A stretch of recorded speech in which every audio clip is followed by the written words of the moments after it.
All right, ladies and gentlemen, welcome back to the channel. Now, look, I'm just trying my best to keep myself in the know, trying to watch as much as I possibly can.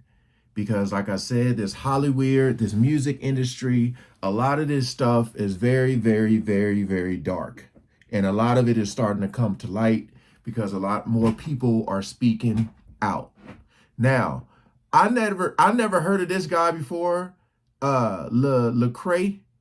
He had like a hour. It's like an hour and 7 minutes, 25 seconds long video.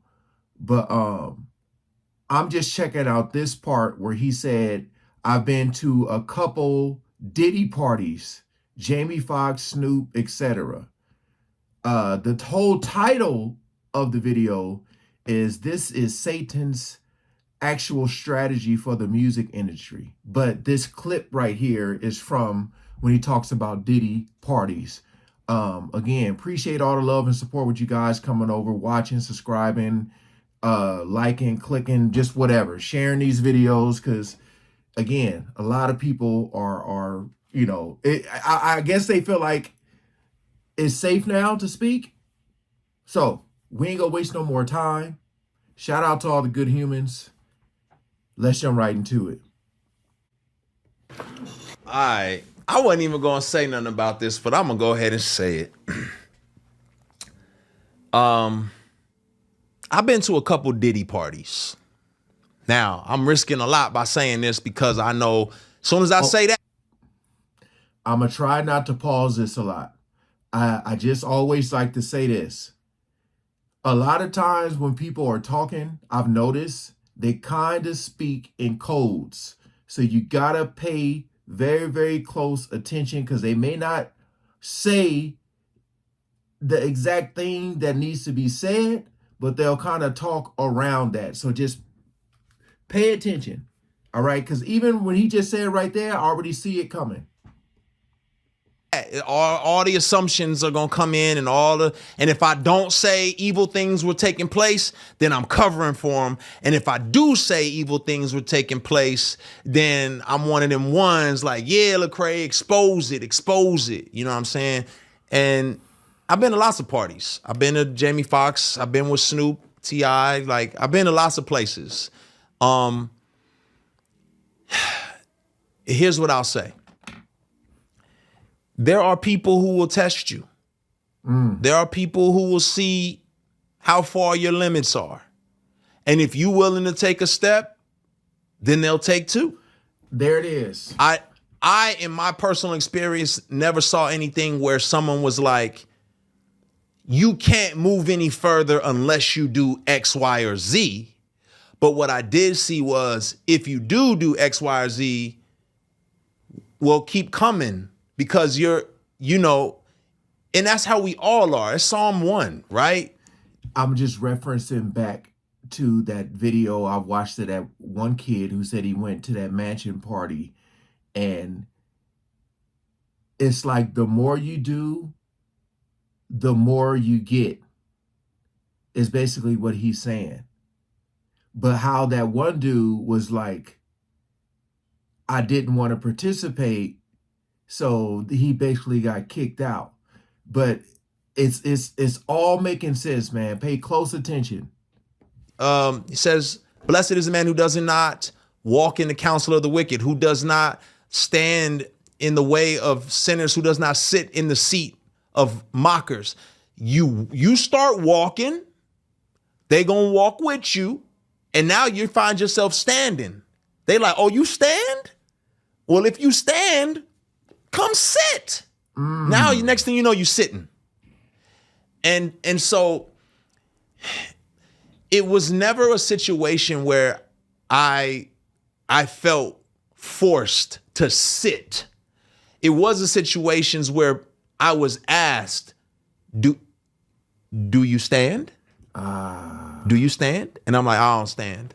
Oh, okay, cool. And then I was left alone. It's like, oh, he's not about that life. He's not with it. I'm leaving him alone. And this is what I'll say, and I won't say whose party I was at or what party, but this is a crazy situation, right? Oh, boy.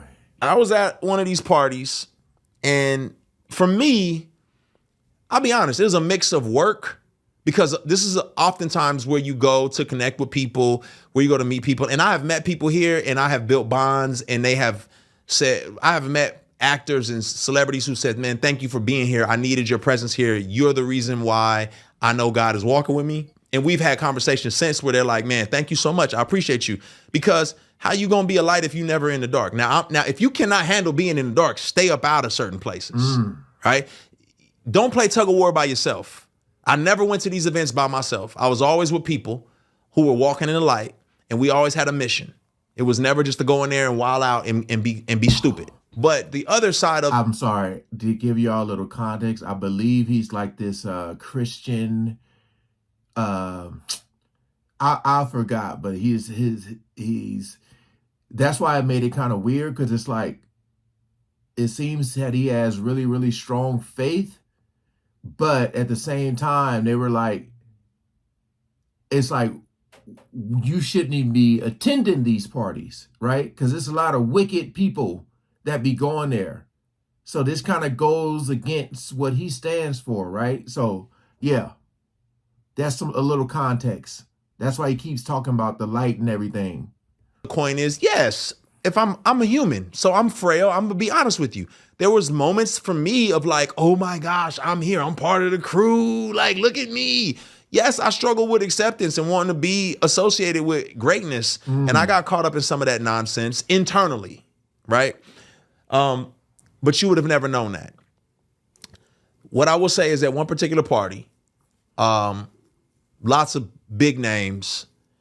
There was an artist there who said, hey, Lecrea, around 1 a.m., make sure you're not here. And I was like, what? You just don't want to be here at 1 in the morning. And I was like, now my pride kicked in, like, yo, you don't know me. Like, you know what I'm saying? Like, I can handle myself. Like, I'm not some little church boy who ain't never seen nothing. Like, I'm good. Like, you know what I mean? Like, what you talking about? Well, it's probably 12:30. I'm downstairs. I go downstairs to the studio. I come up out the studio, and I'm headed back upstairs to like the main area where everyone's kind of congregating and hanging out. And the music changed. It was like really hard and heavy at first, and then, you know, like jam and dancing music. And it was a little softer. You know, it was a little more sensual when I came out the studio and started going upstairs. And on my way upstairs, there's like this couch. I won't say how the couch is designed, because then that may give away whose party and whose house this was. There was a couch, and on the couch, I saw a couple of guys really going at it hard and heavy. What you mean? And man, and I was like, oh, you know, my brain, I'm thinking, well, you know, the celebrity party, people do what they do.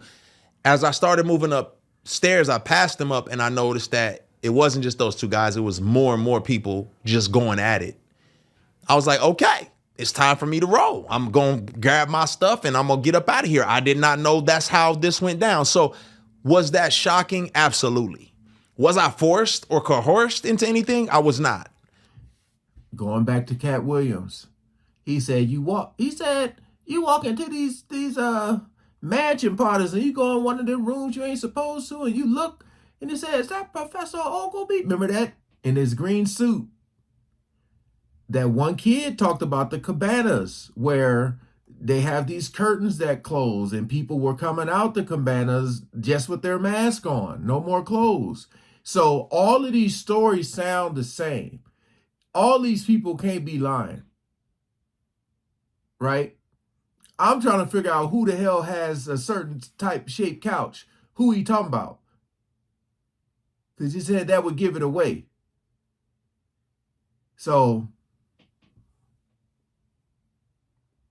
but why they felt that comfortable, I don't know. Maybe the invite list, they was like, yeah, all these people. I don't know.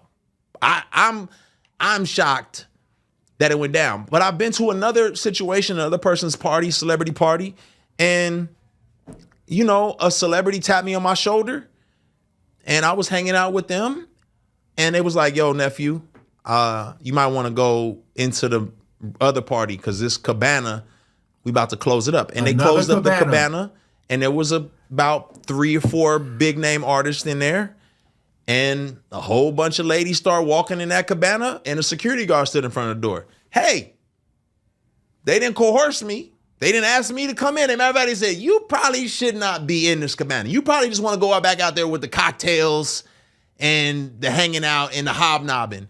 And shout out to my guy, Brandon T. Jackson, man. Brandon T. Jackson, you know, I don't know what he's up to these days, but at this particular party, Brandon T came up to me and he said, yo, man, like Satan will steal your soul in this industry, bro. And he was really like, I loved the fact that he felt like, he's like, I love your soul and your spirit and I want you to thrive, Cray. I don't want you to get devoured out here. And I just appreciated that because for him, he was like, he had seen some detriments and some of the dark side of things. And he was like, yo, I want you to be taken care of. So I say all that to say, like, I never felt like it was some secret occult or secret like thing. I felt like there were areas at certain places that were like, hey, this could be the cocaine room. You know, I don't know. This could be the boom boom room. I don't know. But I never ventured into those places. You know, that wasn't my thing. And when I felt like something was moving to a level past where my witness or my like conscience would be messed with, I'm out of there. It's not for me. But somebody got to be in these places and spaces, right? Like somebody got to be there, you know, to be, you know, in these environments. Now, I'm not saying somebody got to be at the strip club or don't misconstrue my words. What I'm saying is someone has to be in environments where people congregate and you can get to know them and you can build relationships. You know what I'm saying? These were not like, it's not just wild and people hanging from the ceilings everywhere. It's really just people hanging around by the pool, talking, having conversations. Some people dancing, some people walking. You know, oh, what's up, Jimmy Iovine? What's up, Madonna? Chris Brown? How y'all doing? You know, you talking. You have a whole conversation. You can share your whole testimony standing next to somebody by Jamie Foxx's pool. You know what I'm saying? So again, it wasn't one of those situations where it was crazy. And I've been to tons of these industry events, like tons of them. So it's, what do you want to get yourself into? You know, if you want to get in trouble, you can. But I don't feel like my career.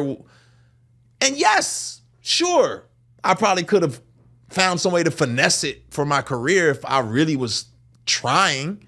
No. But it's like, is that what you really want? Do you want to get yourself intertwined with the deeds of darkness and Satan? And now you got to unwind yourself from all of that? Is that really what you desire?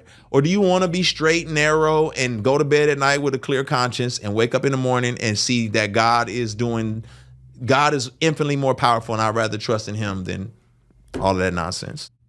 Okay.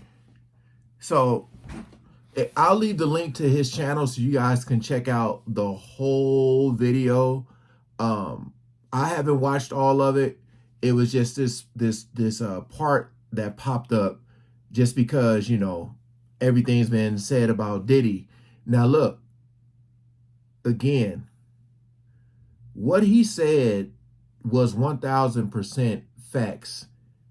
You know, he said he could probably finesse his way, but you can finesse or try to finesse all you want until they really end up showing you something that's gonna mess you up.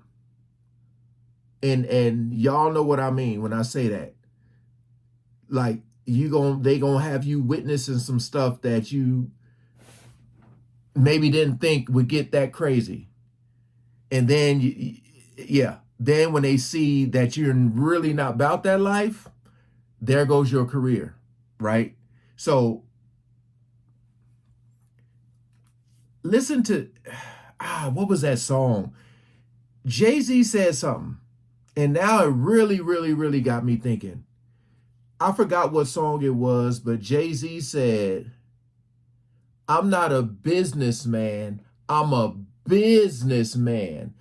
The second businessman he said, you know, it's really hitting me now. Like, I feel people can get in the industry, you can make it, right? But if you really want to make it, you know, get in and stay in and elevate yourself, then you're going to have to witness all this crazy stuff that he's talking about. These are too many stories that have been sounding just alike.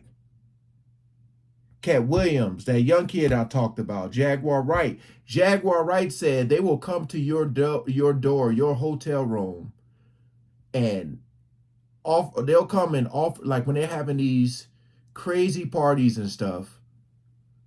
They said sometimes, like if they have something in a hotel, because they said something about they be renting out these hotels and stuff like that, that they'll approach your door like room service with drugs and stuff.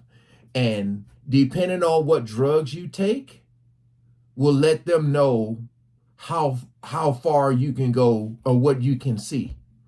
You know what I mean? If you're like, no, I'm cool, then be like, okay, he's not invited into this room. You see what I'm saying? All of this stuff is tying in together. All of it. You know, I'm just kind of shocked with him because of the simple fact he seems like a super positive dude. And it just seems like he's strong and he knows himself. But it's like at the same time, to allow yourself to be around all these wicked people, man. I told you, they get people that are vulnerable.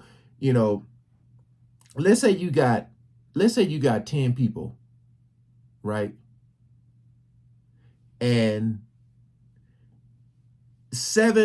let's say seven out of the 10 people, you know, come from nothing. Family struggled, all that. The other three, you know, got both parents in their lives and you know, pretty much making it, not really living paycheck to paycheck. Out of those 10 people, how many do you think, if offered a certain amount of money to do something, what they say, do something strange for some change, how many of those people you think are going to say yes? I could almost guarantee you the 7 for sure, and it may even be 8. Just because, like, they always say fast money don't last long.